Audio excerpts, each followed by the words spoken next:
Thanks for joining us again on our digital platforms as the Kavanaugh hearings continue on broadcast. We continue to follow breaking news. Right now, we have an update on a story that we've been following on River Street. A construction worker is now free after a power line fell across the top of the excavator he was driving, trapping him inside. Rescuers had to wait for Georgia Power crews to cut power to that line. When crews gave the all clear, the worker climbed out on his own. Incredibly, no one was injured.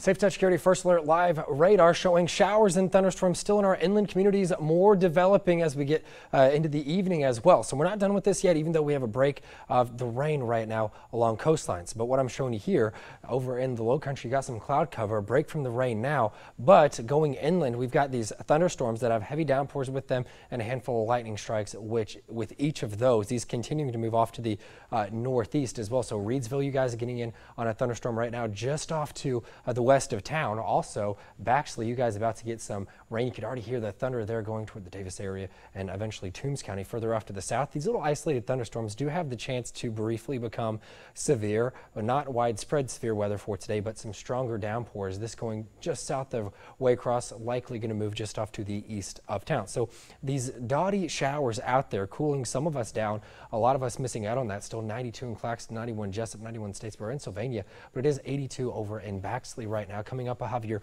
full forecast, and that's coming up here in just a few minutes.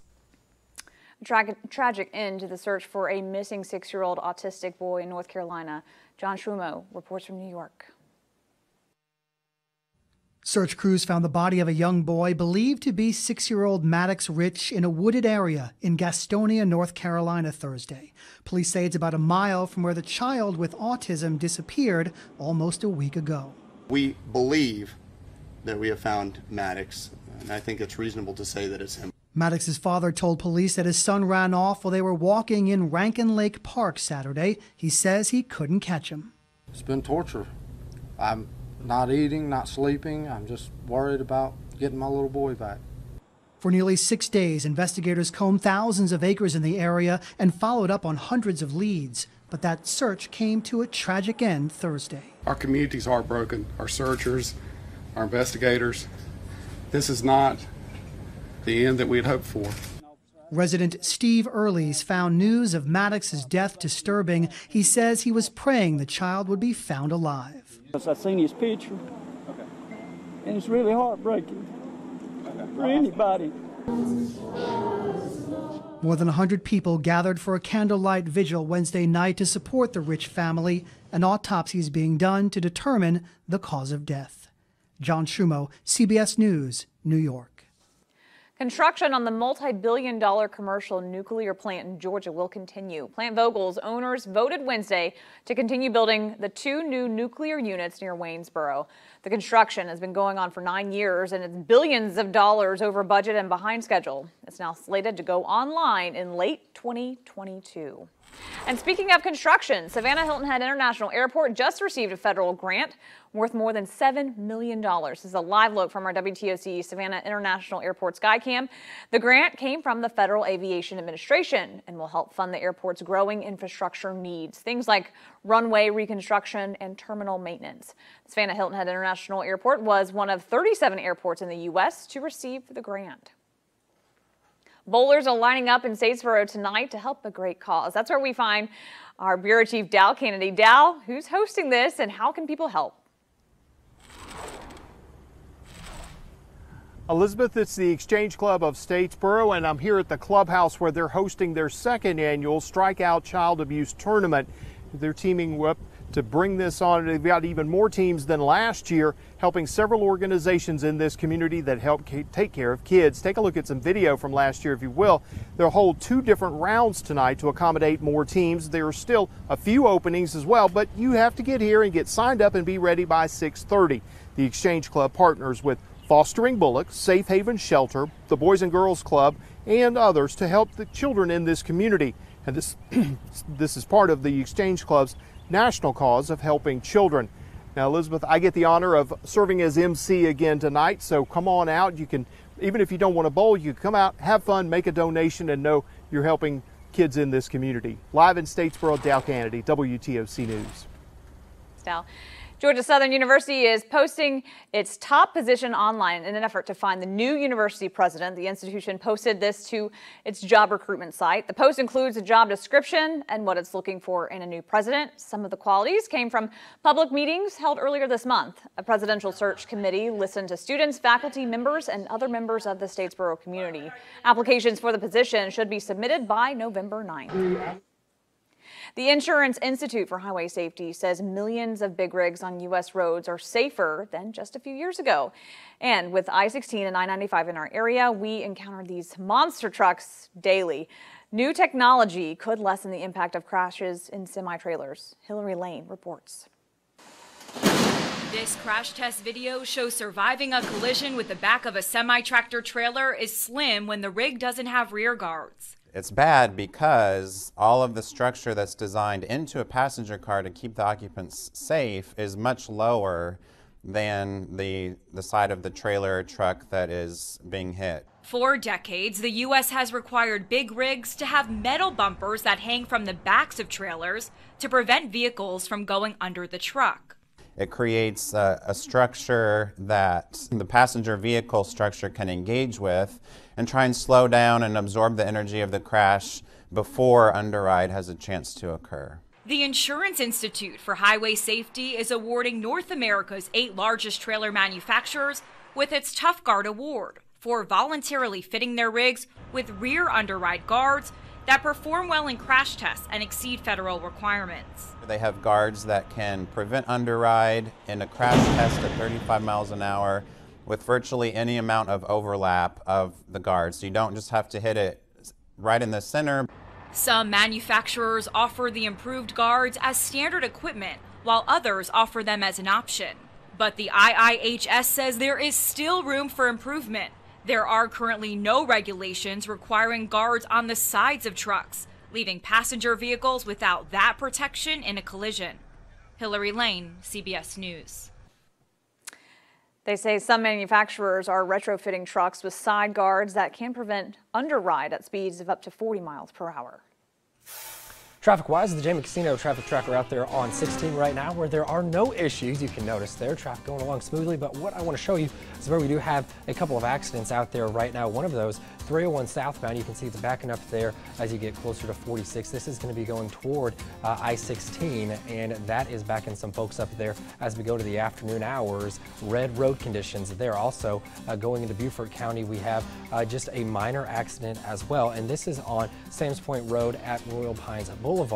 Not a heavily traveled area, but still causing some delays just in that area. Looking at Chatham County right now, things are what you would expect. Right now, there are not any reported accidents on 16 or 95. 204 looking okay. 516, your typical backups as well. Otherwise, everything is going as you could expect here for your afternoon commute. There are 516 to 95 drive times for you. That is going to take you 19 minutes, and then 95 to 9th Street 11. We'll have another update on your traffic coming up in a few. You can always get those updates on Twitter. Just look for Traffic WTOC. Hurricane Florence continues to impact coastal South Carolina and Conway. There's a community that's never flooded before. Now people have to use kayaks just to get home. Record high water levels continue along the Waccamaw River. Thousands of homes are already overwhelmed with water, forcing many people to flee. Horry County officials have urged evacuations and are currently going door to door to rescue those who stayed behind. And taking a look at your weather here, Safe Touch Security First Alert Live Radar. Well, everything's looking okay there. And you can see here that we are seeing some more showers developing here, coming close to the coast. So we did have some rain earlier in Savannah and along our coastal communities as well. McIntosh County got in on a nice downpour, but now what we're seeing is these showers building back closer to the coast once again. Low country missing out on the rain right now. That rain chance still going to be there as we go into the evening. Baxley, you guys getting quite the thunderstorm, or you're about to. A condensed area of lightning strikes, a very noisy, very heavy rain moving into your area, as well as Reidsville, just moving off to the north side of town.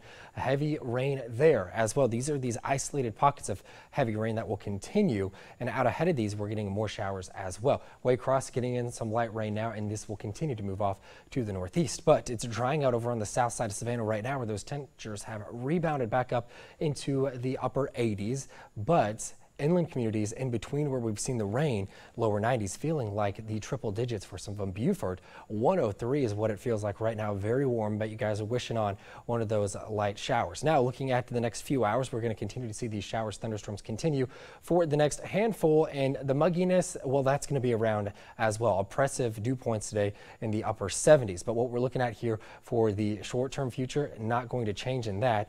The high-resolution model here showing these showers, thunderstorms continuing to push off toward the coast. Low country has a little bit better chance coming up this evening for some showers, drying out overnight going into our Friday morning. So bust up forecast, mid-70s, not so bad. They're partly cloudy, mild, but another chance of rain does come for us on our Friday. So most of the morning's going to be dry. Then we see those isolated showers build up, and those rain chances not going to be as good of a coverage coming up on our Friday than what we're experiencing now. But there still will be some rain out there, so that doesn't mean we're all going to stay dry coming up on our Friday. Not going to be a bad day to go hit the water there on your boat. Maybe you have a 3-day weekend. 91 showers, thunderstorms. Again, they're going to be more missed than hit, but there will still be some around there. And those football games tomorrow looking pretty good there, with temperatures starting off near 80 degrees. Now, lows, people have been asking about cooler temperatures. Not going to see them here over the next few days, but we will be back down in the 80s for highs this weekend with afternoon showers and thunderstorms around. Hurricane Matthew is not forgotten on Hilton Head Island. The cultural community took a big step back from the storm in 2016. Tim Guider takes a look at a popular art event returning to the island for the first time in 4 years in today's Good News.